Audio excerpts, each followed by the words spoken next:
Здравейте, мили деца!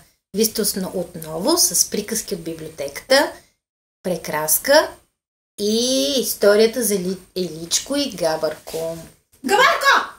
Габърко! Цвети! Днес ще ви прочета живата бяла топка. Да видим какво се случва. Картичетата още се разхождаха по полянката, когато ги застигна нощта. Потъмняха върховете на елите и дъбовете. Шишарките и зелените листа изчезнаха. Дънерите на дърветата все още се виждаха, но скоро мракът погълна и тях. Тъмнината не пречеше на картичетата да се разхождат. В тъмното те виждаха също така добре, както и през деня. Нощта им беше по-приятна. Изведнъж от края на гората се дочу тъжен плач. Картичетата се спогледаха. Какво ли беше това? Да идем да видим, братле, предложи Еличко. И те закрачиха по полянката към тъмната гора. Плачът ставаше все по-ясен. Под изкоренения дънер на старата ела седеше свито нещо бяло и силно плачеше. Кой си ти? Запита Еличко. Аф! Аз съм Белко, отговори бялата топка. Защо плачеш? Защото изгубих Янко. Кой е този Янко? Моят стопанин, моят добър, мил стопанин. И кучето Белко отново се разплака. Не плачи, Белко, каза Габърко и го погари по ухото. Бялото кученце легна по гръб и вдигна четирите си крачета. Не се бой, Белко, ще станем приятели. Да, ще станем приятели, утешаваше го Еличко. А къде е твоят стопанин? Замина си. Взеха ме за първи път на излет с колата. Когато стигнахме до полянката и запалих огън, аз изтичах гората. Не обичам дима, щипе ме по носа. Аз също не обичам дим, увери го Габърко. Белко, ела с нас вкъщи. Белко завъртя опашка и радостно изкимтя.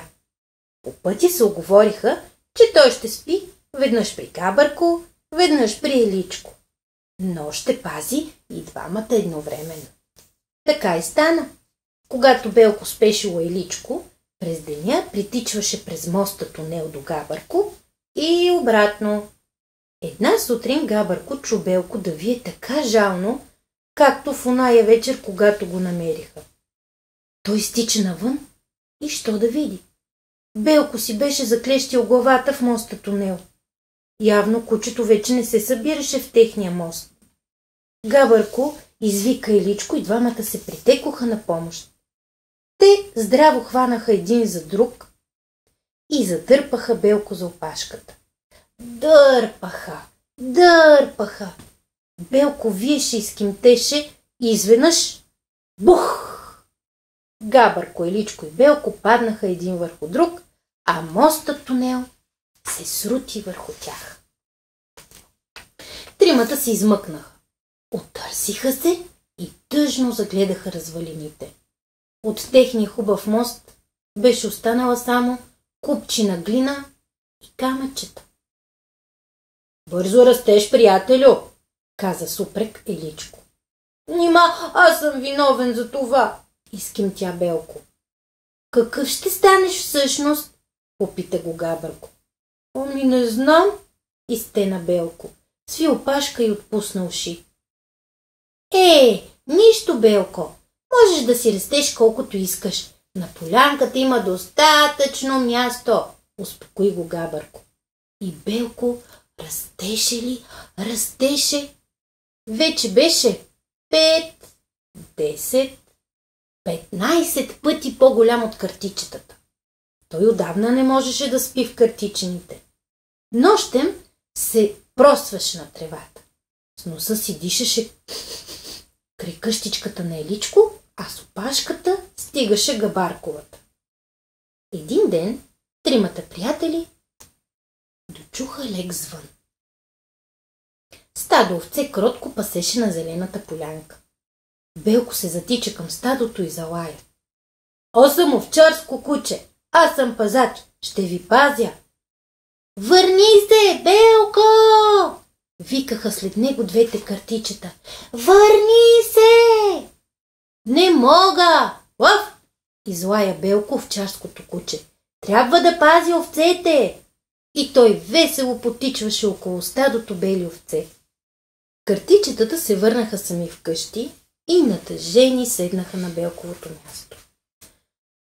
Може би тук пак ще се забуди някое кученце, въздъхна Габърко. Знаеш ли какво? Хайде да построим моста, реши изведнъж Еличко. Двамата започнаха да строят. Строиха и докато построиха отново моста, забравиха за Белко. А и оттъпканата трева се изправи, сякаш никой не беше спал върху нея. Един ден при тях дотича Белко и им донесе парче жълт, ухаещ кашкавал. Всички бяха радостни и доволни. Очакваме ви отново за нови срещи.